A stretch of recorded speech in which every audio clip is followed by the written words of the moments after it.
Most people who buy an executive luxury sedan spend very little time in the back seat. Most of them end up driving their cars. Well, here today on Rumblestrip.NET and 10-Minute Test Drive, we're going to have a look at Lexus's LS460 F Sport and find out, is it better as a backseat car or a front seat car?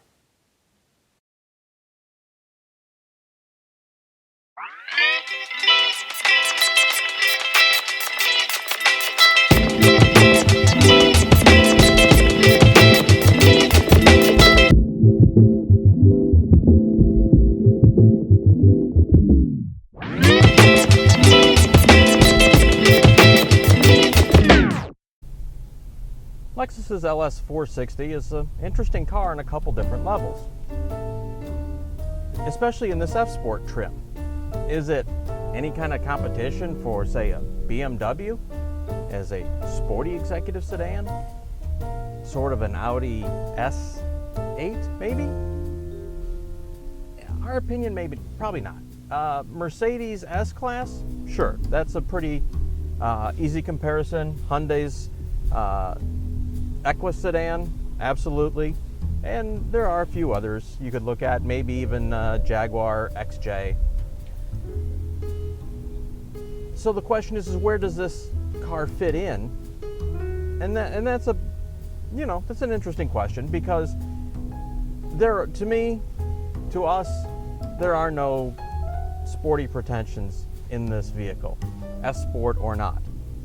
Sure, in this vehicle you can dial between comfort and normal and Sport Plus, and yes, it really does have a difference in dynamics to the driving, to the steering, to the throttle, suspension settings, all the usual stuff you'd expect. But it does not turn it into anything resembling any kind of canyon carver. This is a big car. It definitely feels hefty. It's solid, it's secure, it's quiet, and it rides really well. It's a vehicle you can put a lot of miles in a day and never worry about it. It's not a fun car to drive, but it's an enjoyable car to drive. And at $88,000, you always ask yourself, is it good value? I don't know that it's good value, but I would definitely say that this is a fair value car, unlike some of the other models in the LS line. Now, the materials throughout are good. Lots of soft touch materials. No hard plastics to be found whatsoever. Fit and finish is exceptional. I mean, you would expect nothing less, A, from Lexus, and B, from a $88,000 Lexus. Is there anything that distinguishes this vehicle from, say, the German competitors? Maybe, the Cadillac XTS? That would be a stretch, really, but having spent some time in it, it's a good vehicle, but it's nowhere near the quality of this. And especially with the interior. Now, we're cutting the Cadillac a little short there. The Cadillac is a good vehicle that's hampered by a questionable interior as far as material qualities. That is not the issue here with the Lexus. Are there places they could use better quality materials? Maybe. But it's really few and far between. There's nice, micro suede type material on the pillars, and in the headliner you have a big sunroof. As we said, soft touch, nice supple leather on the steering wheel, the seats. Now the dash is sort of a rubberized material, and is that appropriate? I don't know. Will it last a long time? Yeah. And it's the one thing about a Lexus. This is a vehicle that you can own for 7, 8, 10 years and probably never worry about it. And that really is the distinguishing quality of why would you buy this Lexus over, say, a S-Class Mercedes. They're both very complicated cars, expensive luxury sedans, but you always wonder, especially with as complicated as Mercedes and Audis and BMWs are, if you pay attention, anything over 3 or 4 years, they tend to have a lot of niggling electronic problems. You don't hear that with Lexus. And there is a peace of mind about, to that. When you're spending money on a car like this, the type of person is going to be well established, very successful, very busy, probably has 800 other things they need to worry about. They don't want to worry about their car. They just want to get in, drive it, be comfortable, and not worry about it, but feel they got good value for it. And then really that's kind of where this sits. Does that mean it isn't an outstanding car, doesn't have personality? No. The engine in this thing is phenomenal, really. The way that it's tuned, the best way to describe it is turbine-like. You put your foot down and it's just a wave of torque. You never feel like it's running out of steam. It just keeps going. There's just power all the time. It makes a good noise when you put your foot into it. Unfortunately, we're caught in some rush hour traffic here, so we can't necessarily put our foot down at this point. But it's quiet. Hopefully you can hear the lack of noise in here. It's very good. There's a little bit of road noise, but nothing I would call out of the ordinary. It's not tomb quiet, but it's good. Now this vehicle does have Lexus's big 13-inch display, which you can split up into 2 or 3 sections depending on what you're doing with it. It has 2 different map modes that you can see at one time. You can have a very micro view of your map, so you can really see street by street detail, and then perhaps a little farther out view just to give you a general idea of what kind of neighborhood you're in, or what neighborhood you're driving in.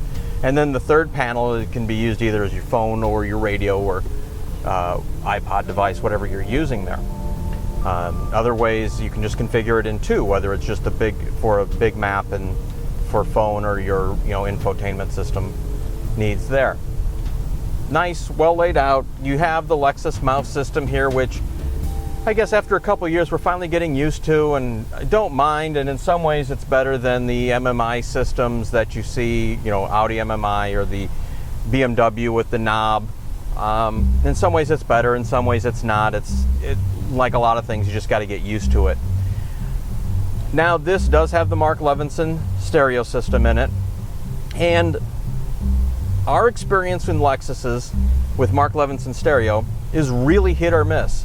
We've had a few cars where it was really outstanding, and others where it was not so good.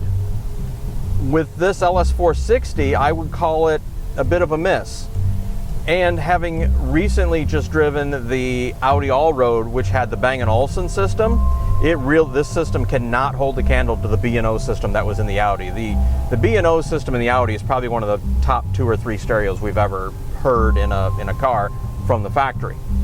This one is kind of average, to be honest with you. I mean, it's good in the sense that it's better than standard, but the name Mark Levinson, when you're buying a name Mark Levinson, you're expecting high-end quality, and it's not exceptional. It really isn't, and that's what I would be looking for if I'm spending the money on an upgraded stereo system. Is I want something that sounds exceptional, and it doesn't. It's good, it's just not exceptional. The B&O system in the Audi, that was exceptional. So the question we asked at the beginning is this a ride in the back kind of car, or is this a you want to drive it kind of car? I honestly don't see this as a ride in the back car on a day in, day out basis. You would want a longer wheelbase and a little more room and a few more fiddly controls in the back, perhaps the ability to control some sunshades up and down on the side windows, not just the back like you can with this. And as we said, this isn't necessarily a quote unquote driver's car, but it's pleasant to drive. It's good in that way. Would we pick this over, say, an Audi S8, BMW 7 Series Mercedes S-Class? Well, and the Jag XJ, you know, that always gets forgotten, but it's from, and again, there's some vehicles we haven't driven recently in there. And I guess the answer is it depends what you want. If you want a car that provides, you know, really good to exceptional quality, good to drive, something you don't have to worry about, it has that Toyota reputation. Lexus service is, you know, is exceptionally, pretty much still set the standard when it comes to servicing vehicles. It's an easy choice, and it's easy to see why this car has been so successful. You don't have to think about it. And for a lot of people who have the kind of money to buy this vehicle, that's what they want. You can buy a name, you can't buy a reputation.